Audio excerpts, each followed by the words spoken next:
Mona Congo, partout vous êtes dans le monde, tous s'abonner massivement à KTV Vérité. KTV Vérité, c'est un enfant, la vérité dans la KTV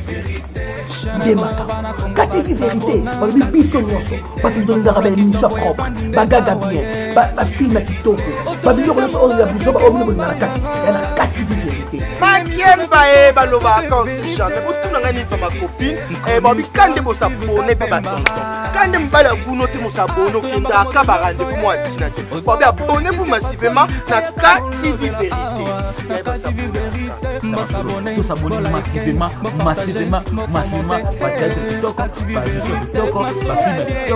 ba KDP TikTok ah vous avez même connaissez ce côté on va émission aussi mbirikinya baki muponji uriye bango musondombo awa tous s'abonner massivement lelo na lobi vérité lelo na okende comme c'est la poste na awa la KTV Vérité na mona la patronne Keke Wambaya la maman Keke Wambaya veuillez vous abonner massivement tout pour nous appliquer le mode international balali ya mama boko pembe ni kamna moté toujours combattu mais jamais abattu daza awa na KTV Vérité KTV Vérité bagage télé-réalité film théâtre nyonso tali culture ya Congo tous s'abonner massivement à KTV Vérité. KTV Vérité. Ah, vous pouvez pas s'y casser. Tous s'abonner. D'abord, voilà rouge. Tout le monde va gaga et on est tous à l'écolo. KTV Vérité. On prend des contrôles. KTV Vérité. Bah non. La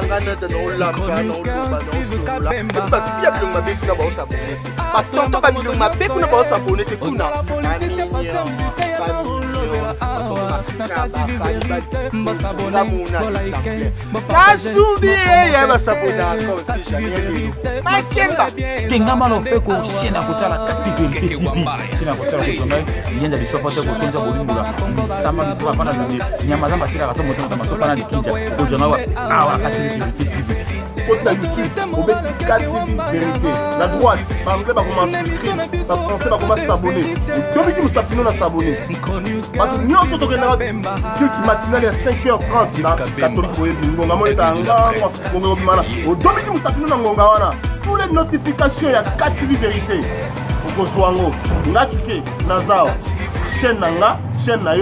Bonjour, bonsoir, Mbodé.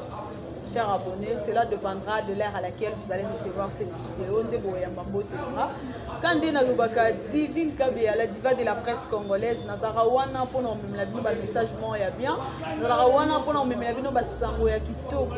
Le bande rebelle bon mi poser la question bon tout na Divine Kabea comme sous ah oui, ils ont la cadre musala de totambola pour travailler quoi. Voilà l'autre rebelle ma solo tellement bonne musique, voilà le jeune talent ba comme tellement éveillé. De redécouvrir ensemble, là je demande à Chris Mbaya à formuler déjà plateau, à penser plateau parce que l'autre bête à maman, le baiser à Koyinda, à Kobeba, Divine Kabea, Ndega na memela bino basangwa bien, Ndega na memela bino maramu ya kito côté qu'on découvrir ensemble. Là je profite pour dire un grand merci, balobi autorité morale, Mama Keke Wambaya. Autorité morale, Maman Keke Wambaya. Merci beaucoup. Et pourquoi pas vous, le cordon Steve Kabemba, on a confiance, on a opportunité, au Bessi Divine Kabea à se présenter sous le logo ya Baboni à KTV Vérité. Merci Nayo et Nayo P Myriam, Balobi Myriam Zelo. Je vous dis un grand bonjour et Sika Ozolandanga et pourquoi pas vous Gelor Kabemba et à vous aussi Amida Balobi Mwasinzambe, Bambote Nabino Bisika Bozali. Voilà, Torobeta Masolo Balobi artiste Deus Mangani. Nous avons commis ça rap, Musala Bentelo, Torosolo ensemble. Voilà, artiste Deus Mangani. Bonjour. Oui, bonjour Divine Kabea, la chroniqueuse. Voilà, bonne santé. Non, santé madame Nangoula. Ça m'a battu la mouki. Et mon anara n'a pas œuvre salama et mon ana. Somme, on a peine à recommander trop et ça a raté. Voilà. Miss Nezo témoigner. Ok. Artiste Deus Mangani. C'est la toute première fois Divine Kabea à recevoir yo na plateau ya KTV Vérité. Moi présentation na bande réunion sur Holanda et pour ça la bien makasi. Oui. Car en Négo mon nom c'est Deus Mangani. eza kombo na nga na botama nango mama apesi nga na papa tant bazoki likanisi ya kobimisa nga na mokili bazoki mpe likanisi wana ya kobatize nga kombo ya Deus Mangani. Donc j'ai pas des naza na barenommé misusu à part Deus Mangani. Pourquoi tu n'as pas voulu avoir d'autres renommées? Dès ton monde a artiste a changé combo pour que ça la moins bien. Il y a un philosophe qui avait dit quand on fait comme tout le monde, c'est difficile de devenir quelqu'un. Alors on appelle bien peu ça le rôle la bâtonnier streeté le rôle la bah on même pas changer ba combo on va quitter on a gardé bandit c'est-à-dire on a gardé car non maman pesanga on a kende na mo partout dans kende na kende na combat au lieu na changer combo à l'exemple de Youssoufa combo a boté les gars on a Youssoufa malgré bah célébrité ça na mo il n'a jamais changé les noms il a gardé toujours son nom de naissance et puis tu n'as pas niveau azali. Voilà. Deus Mangani. Depuis quand au banda carrière nayo parce que tout le monde va jeune talent, baza belé, ba jeune talent, baza belé, mais jusque là tozo reconnaître vraiment parce que ndé divine kabe ya na obo il faut ba tubaye ba vraiment na kati ya musique. Na banda carrière na libu maman disons. Tout le monde s'est posé beaucoup de questions. Maman, comment? C'est-à-dire, chez nous, l'art est dans les sangs. L'art est dans les sangs. Donc, dans la carrière, on a la deuxième primaire.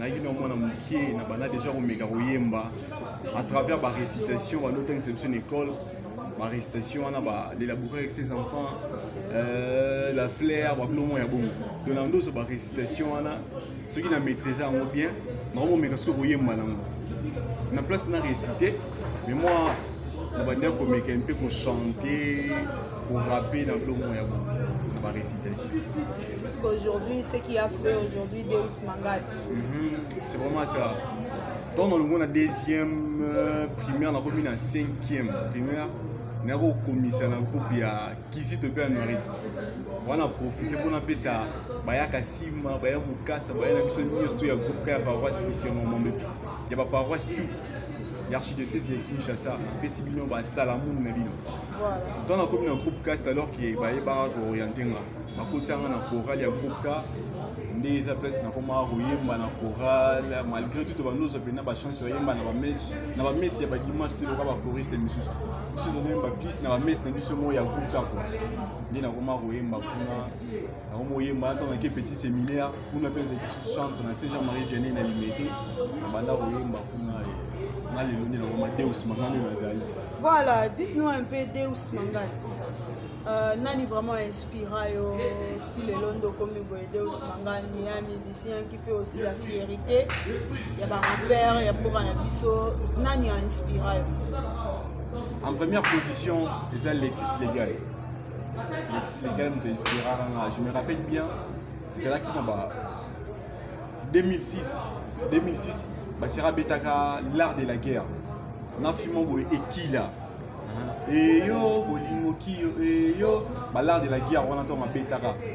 Quand on a tel Nzembo, on a inspiré un magas, on a appelé des juifs, on a vieux. On a comme le rôle, on a rappelé le rôle. À part hier, on a découvert Youssoufa dans l'album à chaque frère. Master Ramoro Jojo Wanza, donc ça m'a dit moi Youssoufa, moi éternel recommencement.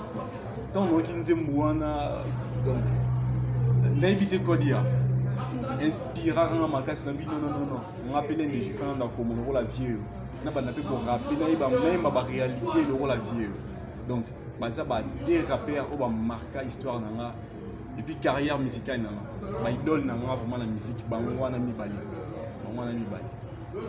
dites-nous un peu Deus Mangani, artiste, chanteur, compositeur ou comment? Dans un multicolore. Donc tu fais les tours à la fois? Ouais, je fais les tours à la fois. Comment ça?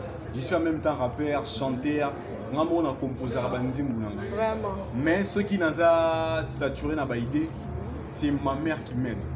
Champs-Élysées, on a des mamans et Deus Mangani, donc elle aussi a fait son robanzemo. Oui, elle aussi a des fois, comme m'a rappelé moi, quelques coupés pour moi. Et puis on a vraiment, moi je suis fier de ma mère, je suis fier d'elle. Vraiment, Deus Mangani, Yebsabiso, combien de chansons déjà? Combien de chansons? Bon, jusqu'à en mode solo, nous avons 5 chansons. Oh, on a bêté en carrière solo. Sans tenir compte, il y a des gens qui ont master. On est qui dans une personne à compter en suscité. Mais oh, ils ont un mode solo, ils ont déjà 5 ans dans le marché. Pour les autres qui ont la plateforme à téléchargement sur YouTube, Deezer, Spotify. So beti Deus Mangani reçoit l'eau dans les belles en intégralité. Titre nango. Tout tient lancé. Voilà un piaka. Au clip le mois du très bientôt. Tout ça na bisala sala. Suka na nzembu. Voilà benenze mon manager na nga kao dimbali na minde ya mwana bisala sala. Tout ça na Jaja Remix. Et puis tout ça na oui tu as ba responsable na pesi Hervé ngalola rambote parce que wana nzembu na ye. Na kile manangu j'aime café Milina Olga Taous. Voilà, et pourquoi tu as choisi pour la mission Piaka? Pourquoi pas? Apparemment, le titre est un titre mort, il y a la vie actuelle ou comment? Fiel Mouenga. Comment m'a guinéen? Bon, en fait, je préfère qu'il y ait un Piaka, vivre la réalité, de vivre la réalité. Imagine toi, sur un Piaka, nous allons minimiser, pas Mastanayo, pas le moyen bon. Vous avez parfois rejeté, pas pour master, pas sur un bon modèle. Pour moi, qui a eu les amours qui l'intérêt. Moto a l'ingénieur moto parce que bien, même il a dit que Kabea, na simane na mazanga taba mekaba édité. Au monde. Mettons aux amis Pierre à moto a l'ingénieur de moto, tu as pu vous cater. Bien en bête, na bête non par réalité en Pierre. Si n'a pas niveau famille, tout ça rejeté. C'est pourquoi on voit le monde en quête. Na ba réunion famille ba pime le monde ba poser na rien le cash c'est un cash à deux le monde ba tiens pas toujours t'applaudir et comment moi venant de couper na famille pour voir ce programme et dosé la docteur Maurice Makinoya il n'a pas ça programme Joël Makino le baba hier ou le banin Yohan le devant ou dosé andé Jean Blaise Makino le maître il n'a ya le baba ça programme tout ça parce qu'il y a un cash quoi bon ça fait du bien. Bon, c'est normal, hein, et ça va m'arambote vivaka. Ce mouton piaka ou soit moutazana et l'autre, il est toujours minimisé, il est toujours. Dites-nous un peu par rapport à Nzembo et piaka. Cela n'avait pas démoralisé ou soit rendu un peu moins difficile. C'est moins difficile pour nous composer en go et aller aussi dans un clip, arriver aussi dans un souk à l'élo et bateau consommer. Ah ouais, c'était pas facile. C'était pas facile de composer un piaka. Et ce qui a vraiment temps est belé. Encore là-bas, on a commandé un GD. Un GD na inikin. Na PSP pas na main na tout la faculté des sciences département de l'environnement tout na PSP na gros bisous. Na ile bien trop. Ça a facilité. Na banda ko commandé na GD na banda ko meka commandé donc pratiquement 2017 2018. Mais à chaque fois, on fait l'effort pour actualiser. On a des phrases dans mon gars où ils ont l'actualité dans le langue. Des gens qui ont des financement, et ça l'a augmenté. Financement, vraiment, c'est un peu difficile. Dans la studio, on paye cher pour enregistrer. Tout ça avec tes propres frais. Bon, si on a bien lancé, on a nos propres frais, on est un peu égoïste. Manager, on a un cas de et puis strict, on a love music. Et c'est là qu'on a parfois, parce qu'on a limité, on dit que on a réalisé des projets les plus fous. On a des projets les plus fous. Et puis, papa n'a plus chose à rappeler, manager, on a un vieux Tarzan, Mangani, Juvenal, Mo. On a un grand frère à l'étranger, Arsène Mangani, Charles Mangani. Bon, on peut pas hésiter à attacher français, on a aide pour la musique, on a Tinda, on a mettre pour qu'il est toujours vers les. Voilà, Deus Mangani.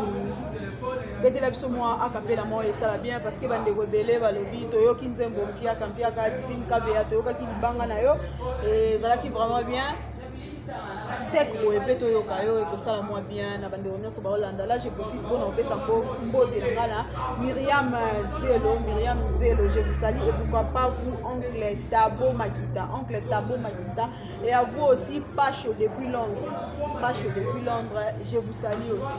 Moi, à capter la mort de Deus Mangani, ça la bien, on va sur Bazolanda. Et maintenant, ma foute tombe de Bissana, dans sa moi à capella. Ton marquisme de Bissana, Dieu sait la capella. Et moi, tiens, ma foute, and then mon pelona divine op cabé à la chroniqueuse. À ma tiens, ma foute dans sa plateau pour sa moi à capella. Mpiaka esilisaka valeur oh Mpiaka ebele bakoma bapatron na baprojet oh Mpiaka esilisaka valeur oh Mpiaka ebele bakoma bapatron na baprojet oh Mpiaka peut te rendre accro dans la l'ecclésia. Ça peut aussi te nourrir l'espoir.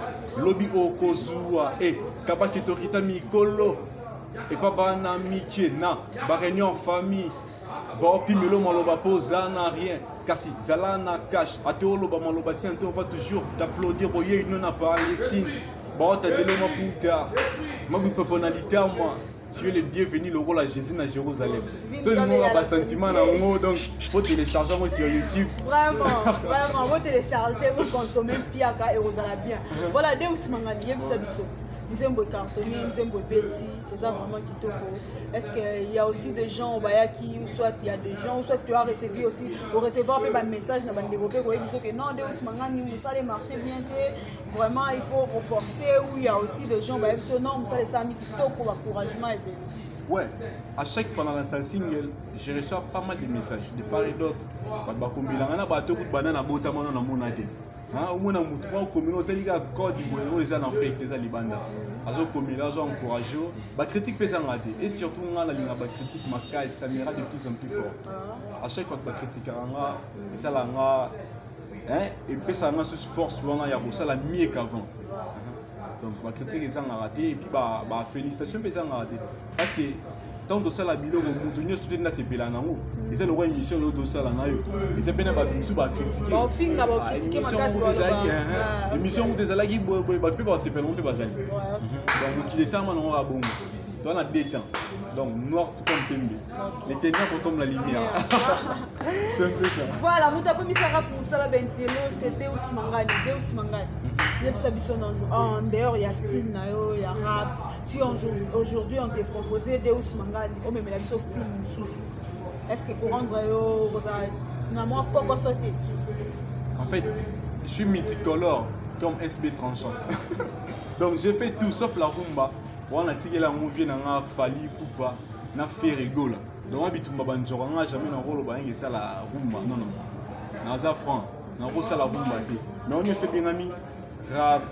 La musique n'est pas bien, les bafos, tout, je l'ai fait sans tabou.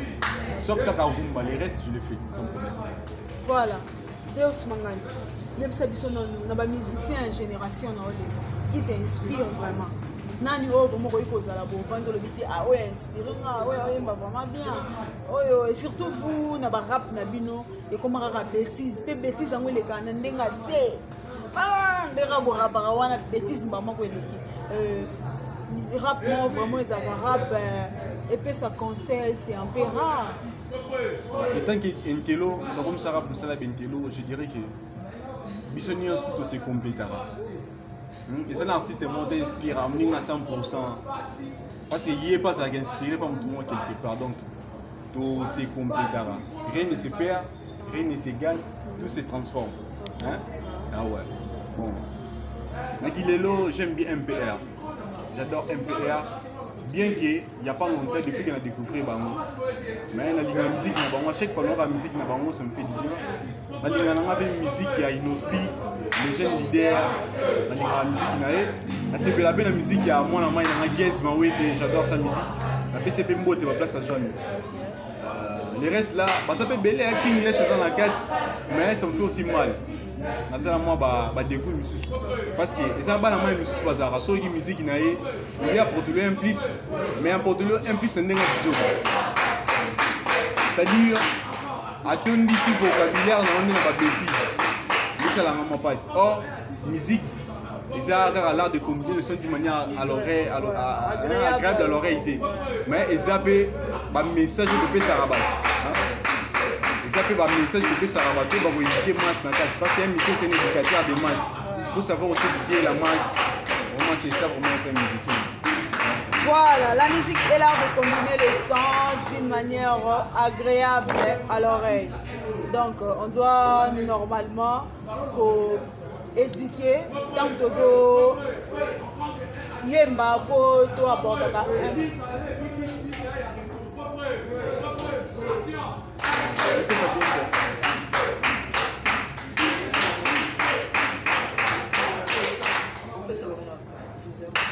17 minutes déjà. Mais ça va.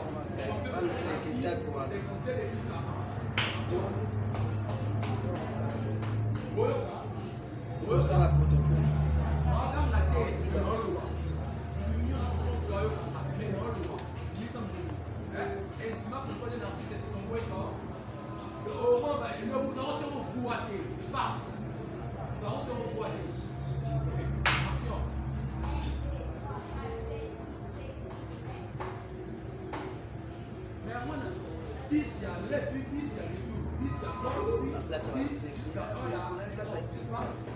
ezalaki me donc tomeli so na faux jour donc coïncide mpe kenda nini na barépétition na bango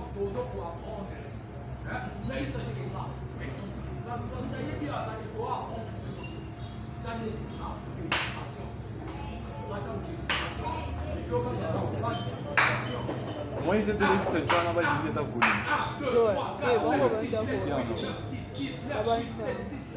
toka basa ya moko boye nde to ya bango nyonso nde ezali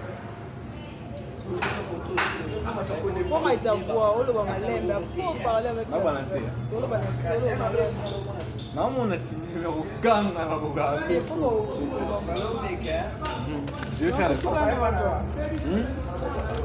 maloba eza pani nde acontinue esukaki na nini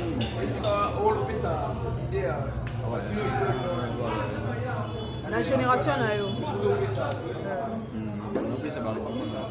koto mpe na kata ete continue allons-y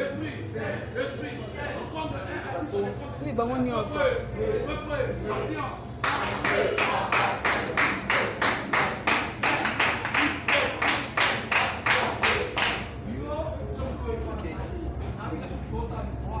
baosala bango nyonso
papa et mon côté.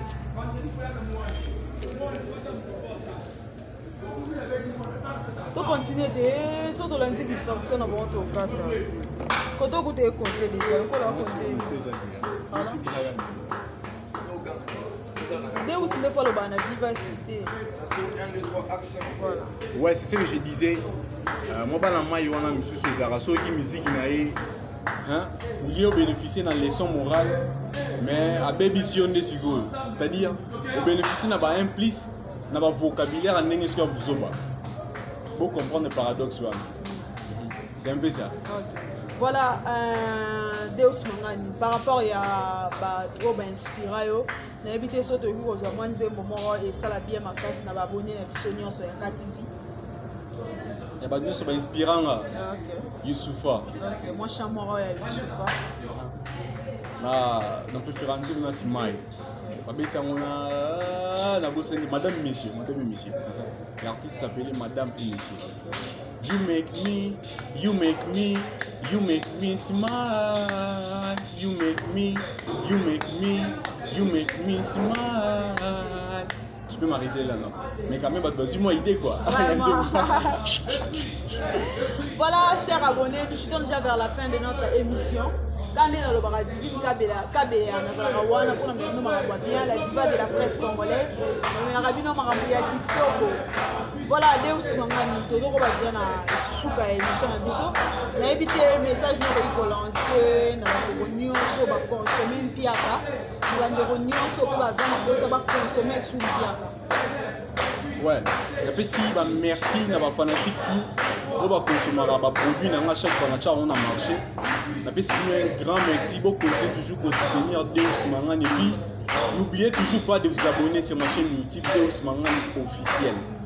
Et puis, type non peut se bimakalaté. Je crois que beaucoup de gens qui annoncent dans ma page sur Instagram partout et ça qui a annoncé.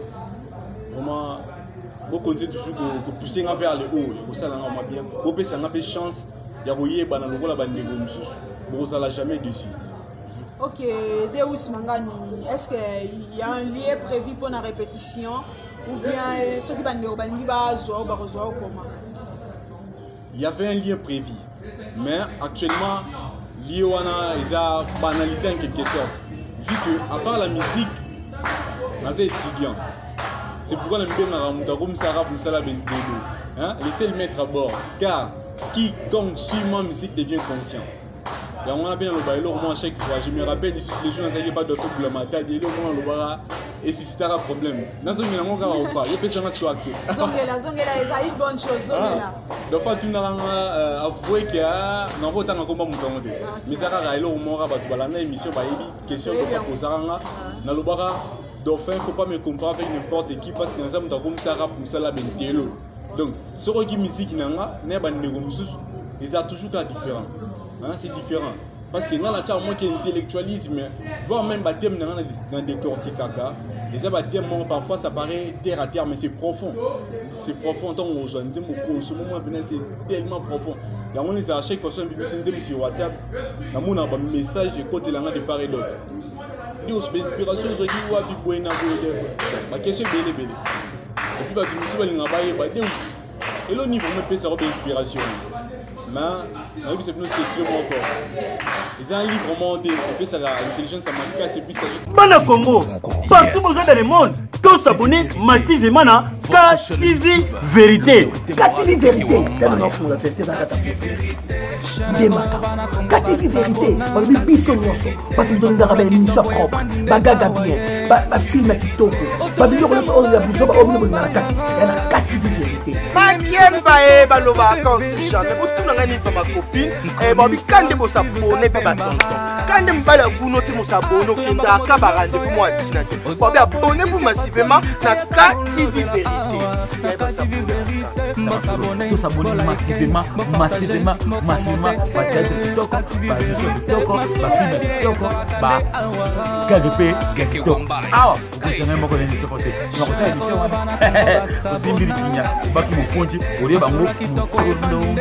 awa tout s'abonner massivement. Les gens dans le vérité, les gens ont fait comme si la faute la patronne Keke Wambaya, la maman Keke Wambaya. Veuillez vous abonner massivement parce que tout le monde va piquer le monde international. Toujours combattu mais jamais abattu. Daza on a KTV Vérité. KTV Vérité, bagage, télé-réalité, film, théâtre, niazo tali culture ya Congo. Tous s'abonner massivement à KTV Vérité. KTV Vérité. Ah, vous pouvez pas s'y faire. Tous s'abonner. D'abord, voilà rouge. Tout le monde va se caga et on est tous à l'école. KTV Vérité. On prend des contrôles. KTV Vérité. Non.